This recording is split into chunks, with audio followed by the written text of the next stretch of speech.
नमस्कार प्रिय बच्चों। पूर्व पाठ में हमने महाभारत के बारे में पढ़ा।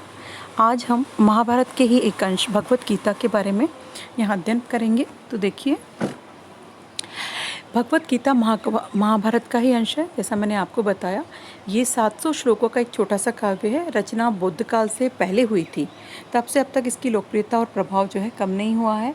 आज भी भारत में इसके प्रति पहले जैसा ही आकर्षण बना हुआ है।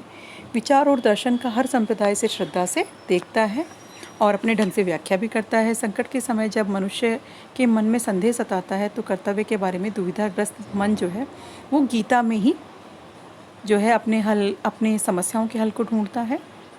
तो एक कविता जो देखिए संकट काल के लिए कि राजनीतिक और सामाजिक संकट के लिए उससे भी अधिक मनुष्य की आत्मा के संकट के लिए गीता की असंख्य व्याख्याएं की गई है, अब भी लगातार की जा रही है।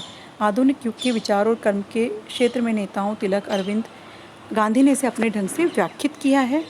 गांधी जी ने इसे अहिंसा में अपने दृढ़ विश्वास का आधार बनाया और उन्होंने धर्म कार्य के लिए हिंसा और युद्ध का औचित्य इसी के आधार पर सिद्ध किया है। इस काव्य का प्रारंभ जो है महाभारत युद्ध के आरंभ होने से पहले युद्ध क्षेत्र में कृष्ण और अर्जुन के बीच का जो संवाद है वहाँ से होता है।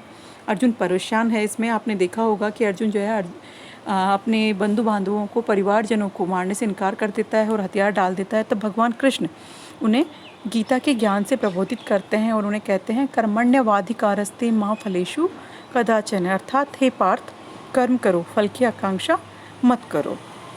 तो इसके अंतर्गत क्या है, अंतरात्मा युद्ध और उससे होने वाले नरसंहार और मित्रों, मैंने जैसा आपको बताया, उसे विद्रोह कर उठती है और वह मना कर देता है। अर्जुन इंसान के पीड़ित आत्मा का प्रतीक बन जाता है जो युग युग से कर्तव्यों और नैतिकता के तकाजों की दुविधा से ग्रस्त है। इस निजी बातचीत में हम एक एक करके जीवन, व्यक्ति के कर्तव्य, सामाजिक आचरण, मानव जीवन के सदाचार, सबको नियंत्रित करने वाले आध्यात्मिक दृष्टिकोण की ओर बढ़ते हैं। गीता में ऐसा बहुत कुछ है जो आध्यात्मिक है ना। जैसे कि मानव विकास के 3 मार्ग, ज्ञान मार्ग, कर्म मार्ग और भक्ति मार्ग के बीच समन्वय का प्रयास। बेटा ये बहुत बड़ी बात है, इसको ध्यान से समझिए और अधोरेखांकित भी कीजिए कि इसमें मानव विकास के 3 मार्ग, ज्ञान मार्ग, भक्ति और कर्म मार्ग के समन्वय पर बल दिया गया है कि जब ज्ञान, भक्ति और कर्म का समन्वय होता है तो मनुष्य जो है जीवन के उच्चतर सोपानों की ओर बढ़ता है। इसमें बताइए, देखिए, बाकी 2 की तुलना में भक्ति पे इसमें अधिक बल दिया गया है। यहाँ तक कि इसमें एक व्यक्तिगत ईश्वर का स्वरूप उभरता है और उसे पूर्ण रूप परमेश्वर का ही अवतार माना गया है। गीता में मानव अस्तित्व की आध्यात्मिक पृष्ठभूमि का निरूपण किया गया है। रोज़मर्रा की जिंदगी की व्यावहारिक समस्याएं इसी संदर्भ में सामने आती है। गीता में जीवन के कर्तव्यों के निर्वाह के लिए कर्म का आह्वान है, अकर्मण्यता की निंदा है और कर्म और जीवन के समय में उच्चतम आदर्शों के अनुरूप होना, यही इसका दर्शन है। गीता का दर्शन ही बच्चों कर्म का संदेश है कि मनुष्य को निरंतर कर्मशील रहना चाहिए। तो इस प्रकार से गीता जो है वो एक तरह से कोई सांप्रदायिक संदेश नहीं है, ना ही किसी विशेष विचारधारा के लोगों को ये प्रबोधित करता है।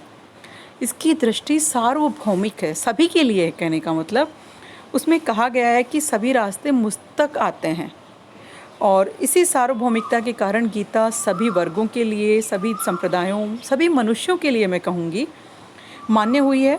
रचना के 2500 वर्षों में भारतवासी बार बार परिवर्तन, विकास और ह्रास की प्रक्रिया से गुजरे हैं। एक एक तरह के कई अनुभव उन्हें हुए हैं और गीता में ऐसी कई जीवन चीज़ें मिलती है जो विकसित होते विचारों से मेल खाती है। कहने का मतलब यह है कि बेटा गीता का दर्शन आज की परिस्थितियों में और भी अधिक प्रासंगिक हो गया है। आज हमें कर्मशील होते हुए अपने कर्तव्य की ओर आगे बढ़ना है। धन्यवाद।